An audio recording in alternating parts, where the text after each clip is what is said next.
En principio, quiero agradecer algunas consultas, preguntas que me hicieron, entonces vamos a tratar de repasar un poco lo que ya vimos para seguir avanzando, porque la idea es empezar hoy con lo que Freud llamó fases de evolución de la libido sexual. Entonces, agradezco a los que y a las que me consultaron, me hicieron preguntas. Algunas de las preguntas todavía no las voy a contestar hoy, sobre todo compañeros que me preguntaron sobre la adolescencia, porque ustedes saben que, como hemos visto en psicología, la información tiene que estar organizada, porque si yo tiro toda la información toda junta y explico de manera desorganizada, se va a entender mucho menos. Entonces la intención es organizar la información, ir despacito, muy lento, porque sé que las primeras aproximaciones a Freud no son fáciles. Tampoco la pretensión, esto ya lo dije varias veces, es que ustedes se conviertan en psicólogos, sino que me interesa analizar algunos puntos que hacen a la sexualidad humana. Para esto es necesario conocer algunas cuestiones de la obra de Freud, pero sí sé que, por ejemplo, cuando ustedes agarran los textos de Freud, no encuentran la información que yo les doy de manera organizada, como decir, esto lo leo tal cual lo dijo la profesora, sino que lo que yo pretendo hacer es una organización de esta información para que ustedes, cuando encaren la obra de Freud, puedan más o menos ubicar en qué punto está lo que yo les estoy marcando o diciendo. Así, por eso, yo les hice un cuadrito sobre las fases de evolución de la libido sexual, que van a ver que cuando ustedes agarren los textos que yo les di para leer, no la van a encontrar tal cual así. Esto es un bosquejo que yo hice de el recorrido que uno hace por los textos de Freud y cómo se empieza a organizar esa información de esta manera. No pretendo que puedan lograr hacerlo solos, por eso yo soy pretendo ser la guía y quien les organice esta información de esa forma, así cuando leen saben a qué hace referencia Freud. También es por esto que les expliqué un poco el contexto de la obra de Freud, porque nunca podemos desconocer desde dónde está hablando Freud, a quién le está hablando Freud, cuándo está hablando Freud, en qué lugar, ¿no? Entonces, es muy importante contextualizar para poder entender algunos puntos. Entonces, vamos a empezar por algunas cuestiones. Habíamos hablado de la libido sexual, habíamos dicho de la libido, que la libido es energía. Cuando hablamos de energía sexual, y esto siempre genera un gran conflicto para poder entender, porque no se termina de entender que cuando estamos hablando de sexualidad no estamos hablando de genitalidad. Por eso Freud habla de energía sexual, no genital. Y esto que quede claro, toda energía es energía sexual, dice Freud. Y si pensamos en este cachorro humano que sale de la panza, que comienza a ser sexuado, sexualizado por el otro, erotizado por el otro, un cuerpo que es desconocido para el sujeto, que empieza a ser mirado, que empieza a ser acariciado, que empieza a ser, ¿no? Manipulado cuando uno lo agarra, que uno le empieza a hablar, entonces empieza a escuchar determinadas cosas. Este cuerpo, ¿sí?, ya genera al nacer un monto de energía que ya empieza a ser una energía sexual. Cuando el bebé sale, siente puro displacer. Acordémonos que el sistema nervioso central,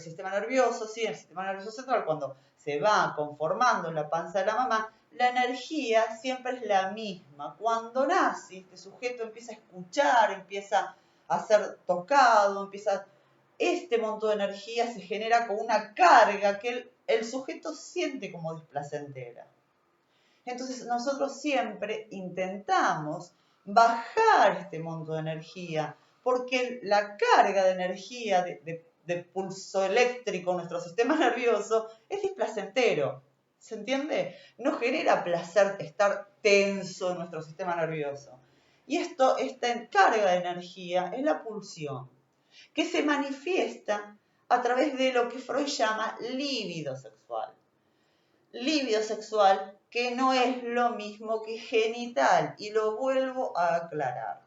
¿sí? Esta libido sexual se distribuye en varias metas, ¿sí? Y estas metas no sexuales, que nosotros reconocemos como no sexuales, por ejemplo, estudiar, hacer gimnasia, son desviaciones de la meta sexual y que se llaman, que Freud llama, sublimación. La desviación hacia metas no puramente sexuales, ¿sí? Y otra vez, cuando hablamos de sexualidad, no estamos hablando de genitalidad. Espero que esto más o menos se entienda.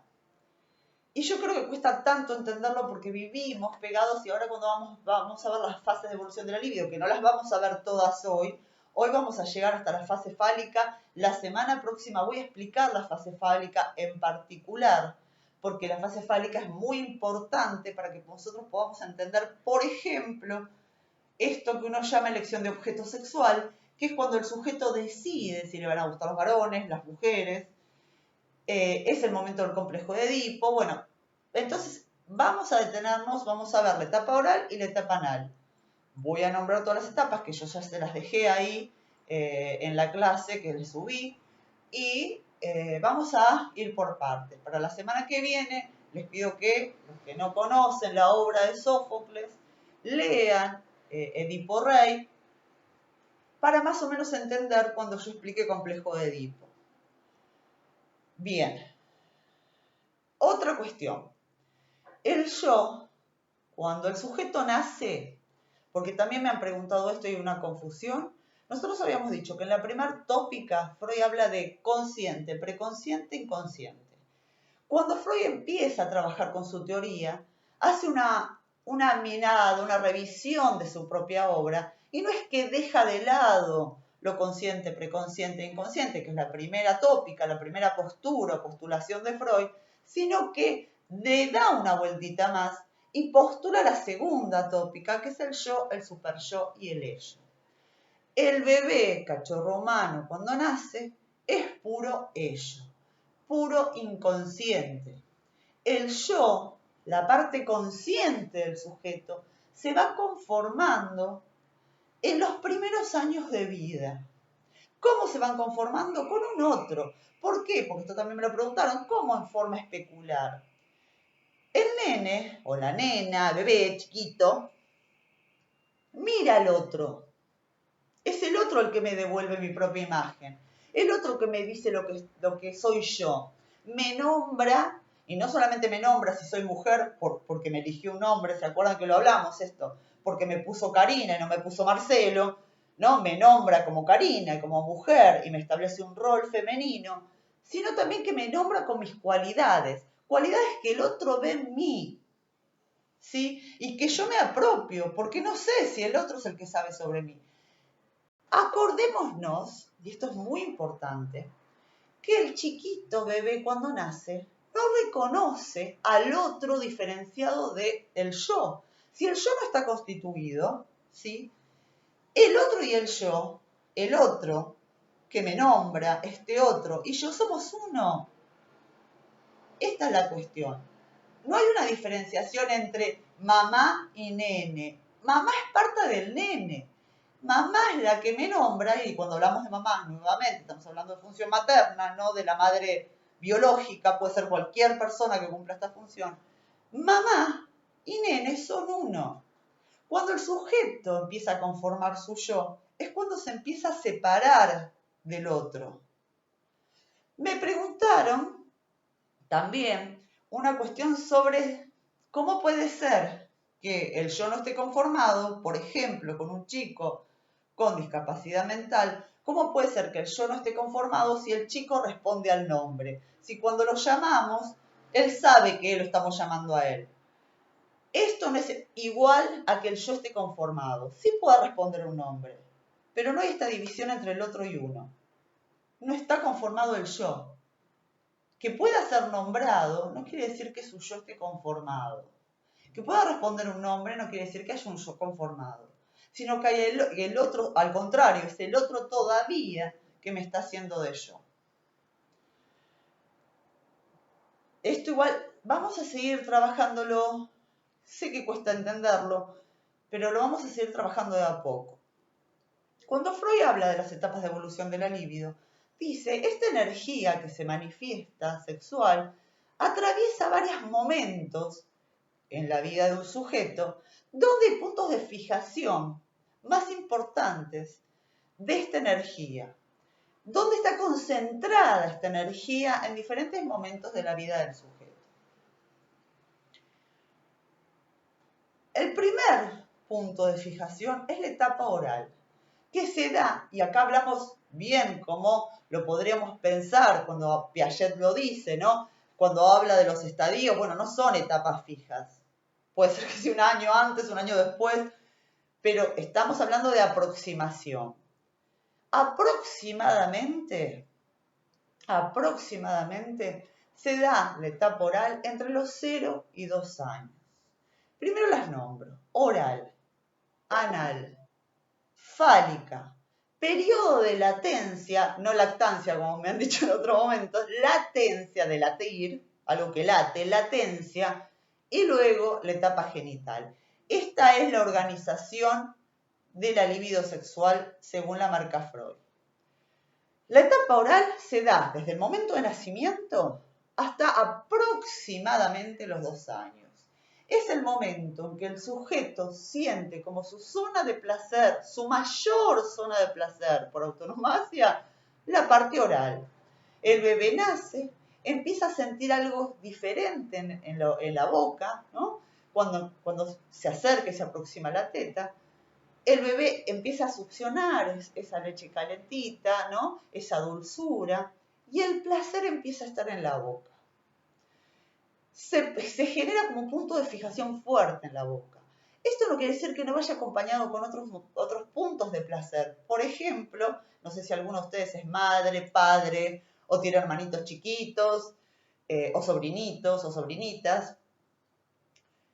Cuando el bebé es muy, muy chiquitito, ¿sí? Recién nacido, no, pero cuando el bebé va creciendo, los primeros meses, se van a dar cuenta que el bebé empieza a mirar a esta persona que lo está amamantando, a acariciar, pero el bebé acaricia a esta persona que lo está amamantando como si estuviera acariciándose a sí misma, porque es una etapa de autoerotismo.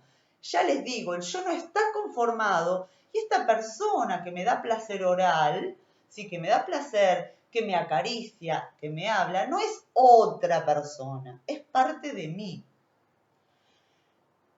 Tanto Freud, como si uno sigue la lectura de Vygotsky, sigue la lectura de Piaget profundamente, van a decir, y acá lo tomamos bien con pinzas, pero van a decir que este primer momento que Freud llama como el momento del cachorro humano, que es puro ello, puro inconsciente, lo van a ver, si leen profundamente a Vygotsky y a Freud, en varios escritos que han hecho los dos, plantean este primer momento como un momento autista, donde no hay una diferenciación con el otro, donde yo no está conformado.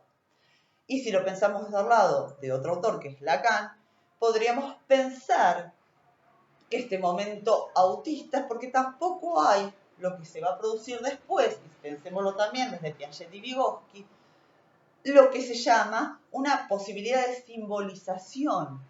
No hay un simbólico, no hay un mundo simbólico.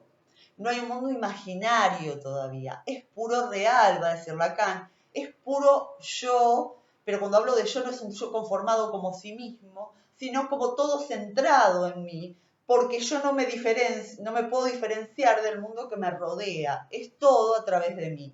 Es esta etapa autoerótica donde el placer va a estar puramente en la boca. Es más, este punto de fijación es absolutamente importante cuando analizamos, por ejemplo, muchísimas de las adicciones o cuando nosotros, como seres productos y atravesados absolutamente por una cultura, podemos pensar que casi todo el tiempo estamos con algo en la boca. Fíjense el mate. A ver, si me preguntan, ¿el mate es rico? Y a mí me encanta el mate. Pero realmente rico, de algo rico, qué sé yo si es rico, me da placer tomar mate, estar chupeteando todo el día. Hay un punto de placer y cuando hablamos de adicciones, también hay un punto muy fuerte de fijación en esta oralidad y podemos pensar, después vamos a ver, que hay algo del orden de las adicciones que está fijo en ese punto de placer, de máximo placer, y donde el sujeto todo el tiempo va a buscar el encuentro con este primer momento placentero, de este momento del encuentro con la teta. Lo nombro, espero que nadie se asuste por esto. Es más, Freud dice que estos sujetos que quedan muy fijos a este momento, dice, este momento de despunto de fijación oral, dice, luego se convertirán en grandes besadores o grandes tomadores de whisky o grandes fumadores. Y fíjense que está hablando del mismo cuando él tenía una gran adicción al tabaco, ¿no? Ese punto de fijación y de encuentro. Él decía que el tema de chupar tabaco, porque no es como el cigarrillo común, lo que él fumaba eran los habanos, donde hay que succionar, precisamente no se fuma como el cigarrillo tradicional, le generaba a él una gran capacidad para poder seguir trabajando en sus obras y seguir estudiando. Bueno, ahí hay algo del orden de un punto de fijación. Esta etapa de oralidad es la etapa que caracteriza sobre todo al ser humano los primeros años de vida. Lo que pasa es que después nos va a quedar el resto de nuestras vidas, va a quedar el resto de nuestras vidas en nosotros como punto de fijación. Por eso disfrutamos tanto.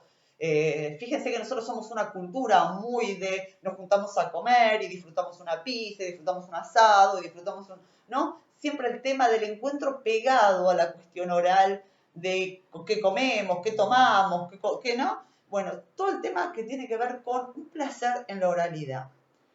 Entonces, los primeros 2 años de vida son el punto focal donde esta energía va a estar puesta en la oralidad. Luego, entre los 2 y 4 años aproximadamente, 2, 3 años, 4, pero que más que menos aproximadamente esa etapa, es lo que Freud va a llamar etapa anal o sádico-anal. ¿Qué es esto de lo anal, sádico-anal? Suena horrible, pero no es que es tan horrible. Vuelvo, si alguno de ustedes tiene hijos chiquitos, o tuvo, o hermanitos, sobrinitos, bueno. Si yo les pregunto, ¿qué es lo que le pasa a un nene, una nena, en los primeros, entre los aproximadamente 2, 3, 4 años en relación a lo anal? Ustedes acuérdense que es el momento en que el sujeto comienza a contener esfínteres. El niño se da cuenta de que hay algo que puede retener y expulsar cuando él quiere. Este momento, ¿sí?, donde se da cuenta que hay algo del orden del dominio del propio cuerpo, podríamos decir que son, por eso digo, estas dos primeras etapas, momento de conformación de este yo. Porque ahí se va despegando de a poco de este otro. De hecho, Freud dice, las madres por lo general nos preocupamos mucho en el momento en que hay chicos que no hacen caca, el nene no me hace caca, yo no sé qué le pasa, y dale, qué sé yo, ¿no? Y mucha preocupación, porque el nene aprende a que puede retener y expulsar cuando quiere. Freud va a decir, el momento de mayor disfrute es el momento de la expulsión. Retiene, retiene, retiene y expulsa. Y el momento de expulsar es el momento de mayor placer. Si no, recordemos lo que nos pasa a todas y a todos y a todes, cuando pasan muchos días y no podemos ir de cuerpo, ¿no? No podemos hacer caca. Por Dios, la panza la tenemos como una pelota y en el momento en que podemos ir, es el momento de mayor placer, ¿no? Que se abren los cielos y caen los dioses y que se repita, porque ese momento es el más maravilloso, digamos, ese momento de retención profunda y de expulsión. El placer va a estar fijo ahí en ese punto, en ese momento donde toda su energía va a estar puesta en esa concentración entre retener o hacer. Y mientras esto pasa, el sujeto va empezando a diferenciarse del otro y muchas veces se le ofrece, dice Freud, a la madre, por lo general, o aquella que cumple esa función, que son los que estamos preocupados, que no pasa, un regalo. Mirá, mamá, mirá lo que hice, mirá, mirá. No, y uno festeja, bravo, no como un estúpido que si lo ven de afuera dice qué pelotuda que es, pero uno se pone contento y le festeja que haya ido de cuerpo. No, el placer está todo en esa etapa anal y ¿Por qué sádico-anal? Porque hay algo del disfrute, ¿no? Del disfrute de mirar al otro que te está pidiendo y de poder retener. Acá hubo un paréntesis que vamos a retomar después y vamos a hablar muy poquito, pero se los voy a nombrar, pero para eso necesito atravesar todo lo que tiene que ver con la próxima que vamos a ver, que es la etapa fálica. Freud, después, más adelante, va a decir que se puede hacer, manejar una igualdad, una equivalencia entre lo que significa la caca, el falo y el dinero, sobre todo en una de las estructuras psíquicas que es la neurosis obsesiva. Para esto yo les digo y les cuento que dentro del psicoanálisis reconocemos lo que se llaman estructuras psíquicas. Está la neurosis, está la psicosis y está luego la perversión. Estas serían las grandes estructuras psíquicas que marca el psicoanálisis. Dentro de las neurosis encontramos las neurosis obsesivas y las neurosis histéricas. Después, dentro de la psicosis, podemos encontrar la esquizofrenia, la paranoia, el autismo, por ejemplo, la debilidad mental, dentro de lo que se consideran las psicosis, el grupo de la psicosis. Y luego la perversión. Por eso cuando yo les digo que en ese momento Freud está haciendo una distinción entre lo que se consideraba perverso, por ejemplo, la masturbación, la homosexualidad, Freud va a decir luego que la perversión es otra cosa y tiene que ver con algo que en realidad hace alusión a lo que después vamos a ver la semana que viene con la etapa fálica, que tiene que ver con la castración. No se los nombro, pero no se asusten. Tiene que ver con esto, ¿no? Con el posicionamiento ante el descubrimiento de algunas cuestiones en relación a la falta o no en relación al pene. Y el pene, y esto se los anuncio hoy, lo retomaremos la semana que viene, el pene no como pene biológico, así como pene de pito, que lo toco, sino que el pene viene a cumplir una función simbólica en la estructura del sujeto, en la estructura psíquica del sujeto, como una ausencia o una presencia. Por eso digo que es para que se cumpla esta cuestión y esta condición de simbolización hasta de una falta, después la semana que viene lo retomamos esto, para que haya simbolización, tiene que haber un sujeto que ya está conformado con un yo y un super yo. ¿Por qué? Porque cuando estamos hablando de una patología, por ejemplo, el autismo, no hay posibilidad de simbolización. Tampoco hay posibilidad de simbolización de una falta, porque no hay simbolismo. La simbolización es, por ejemplo, poder simbolizar en ausencia de determinada cosa. Por ejemplo, la ausencia de la madre. Poder simbolizarme que, qué sé yo, un juego simbólico desde Piaget, por ejemplo. En ausencia del sujeto para poder tramitarlo. Este juego que hace el chico, ¿no?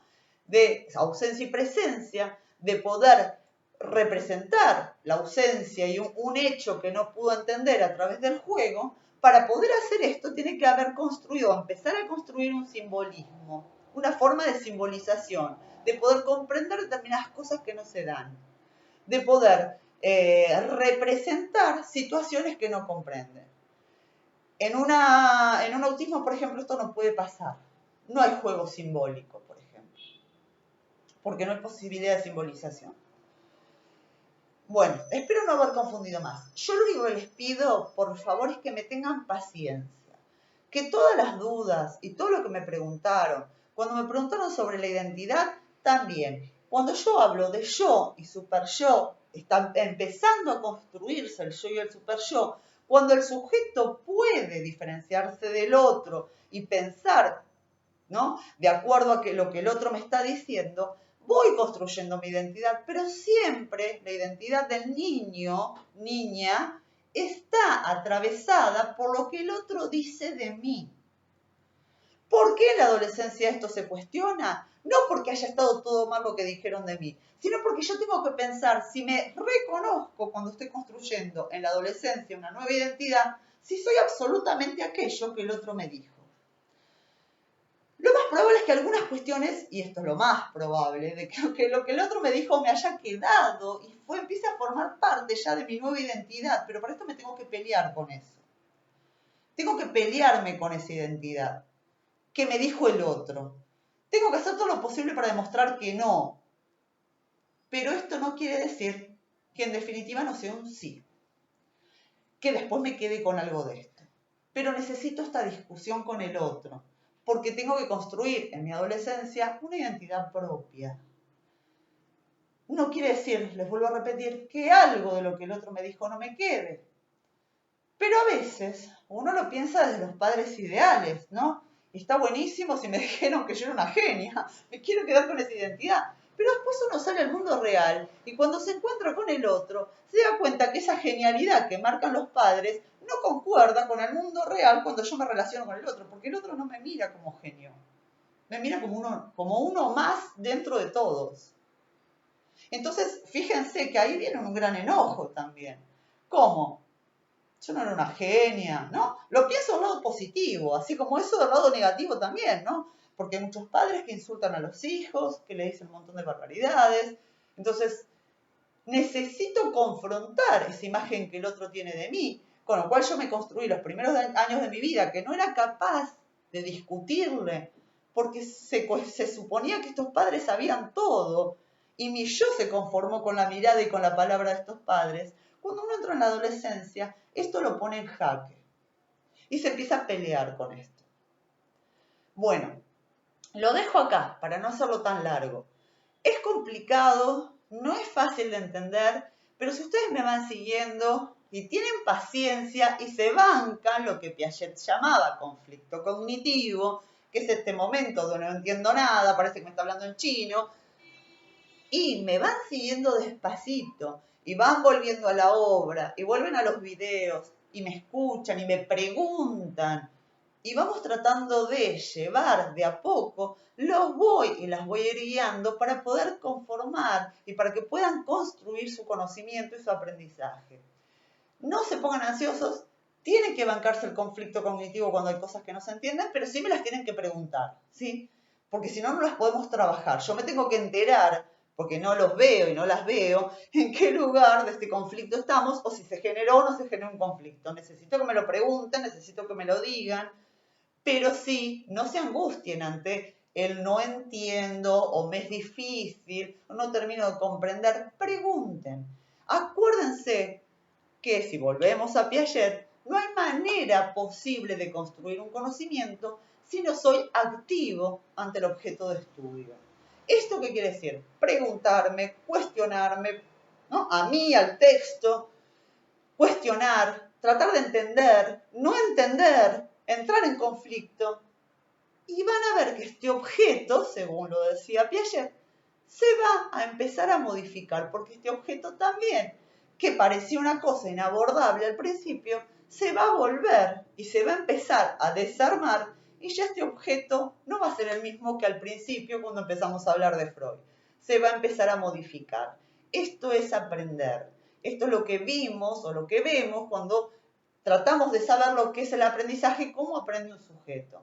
Acuérdense que cuando ustedes estén dando clases, muchos de ustedes, los que van a estar en conflicto cognitivo van a ser sus alumnos. Entonces, poder pescar esto mismo que nos está pasando a nosotros con un objeto nuevo de conocimiento es poder después ponerse en el lugar del otro cuando yo les estoy explicando determinado tema y este sujeto entra en conflicto. Lo peor que nos puede pasar es abandonar el objeto de estudio, decir, no entiendo nada, yo lo dejo, no quiero saber más nada, Freud es una mierda, la profesora no se entiende en un cuerno. Abandonar, enojarse y no abordarlo. Se pueden enojar, me pueden insultar, traten de no mucho porque me pican los oídos.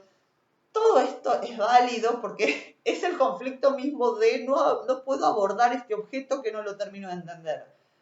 Tampoco quiero que amen a Freud, bueno, sí quiero, pero tampoco es el objetivo. El objetivo es que puedan entender la teoría, que pueda entender el punto y el por qué es necesario que ustedes entiendan esto que estaba diciendo Freud, para poder comprender algunas cuestiones en relación a la sexualidad. No para que sean psicólogos, si algún día quieren serlo, mejor, pero no para esto, sino para que ustedes puedan llevarse herramientas para trabajar en relación a la sexualidad.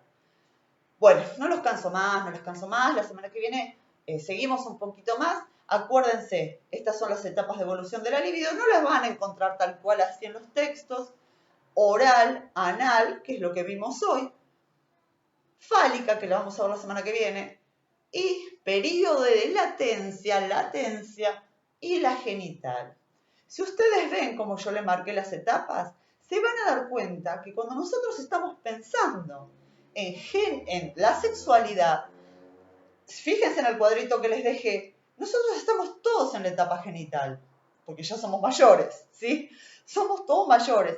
Por lo tanto, todo lo que resignificamos del resto de las etapas, las estamos resignificando desde nuestra propia genitalidad. Por eso cuesta tanto entender la sexualidad de un punto que no sea el genital, porque nosotros ya atravesamos esas etapas. Alguien me preguntó en relación a la amnesia infantil, la vamos a retomar porque necesito que veamos la etapa fálica para entender por qué se produce esta amnesia infantil, que no es ni más ni menos que la represión primaria. Empiezo a reprimir algunos recuerdos que tienen que ver con etapas anteriores. Es una represión, la vamos a retomar la semana que viene cuando entremos en la etapa fálica, porque eso digo que es tan fundamental esta etapa para entender algunas cuestiones. Y fíjense que todo lo anterior, como decía Freud al comienzo del texto, sobre el ensayo 2, todo lo anterior queda en el olvido, porque después nosotros ya estamos en la etapa genital y todo lo que tenga que ver con recuerdos, por ejemplo, no sé, de que me gustaba tomar la teta y yo soy una chica y no me pueden gustar las tetas, ¿no? Entonces todo esto lo reprimo, el placer que yo sentía, por ejemplo, estoy tirando un ejemplo, lo tengo que reprimir, porque choca contra lo que la sociedad me dice que está bien. A las mujeres no les pueden gustar las tetas. Si yo estaba recopada con la teta de mi mamá, y ojo, bueno, lo vamos a ver la semana que viene, cuando veamos la elección de objeto sexual. Pero pensemos bien que hay cosas que reprimimos de nuestra primera infancia, porque cuando se genera la conciencia moral, este super yo, hay cosas que no se pueden recordar, que nos gustaron, que nos causaron placer, pero que choca contra la moralidad, el concepto de lo que está bien y lo que está mal, con este concepto superyoico de la sociedad y de lo que nos han enseñado. Por lo tanto, no puede ser accesible a la conciencia. Lo tengo que reprimir. Y se produce lo que Freud llama amnesia infantil. Bueno, basta. No los canso más, no las canso más. Por favor, todo lo que no se entienda me lo dicen. Lo vamos a seguir trabajando. Y bueno, cuídense mucho. Les mando un beso. Y espero que no se enojen mucho conmigo si no entienden lo que está diciendo Freud o lo que les estoy explicando. Vamos a tratar de que se pueda entender, pero sobre todo vamos a tratar de que ustedes se lo puedan comprender y lo puedan aprender para poder tener una herramienta para laburar, que esto es lo más importante. No simplemente como algo teórico que quede en la nada, porque eso no me interesa. No me interesa que se acuerden puntualmente de Freud, sino de que puedan entender cómo se construye la sexualidad y de qué hablamos cuando hablamos de sexualidad. Bueno, hasta acá, sí, me callo la boca. Les mando un beso y nos vemos la próxima.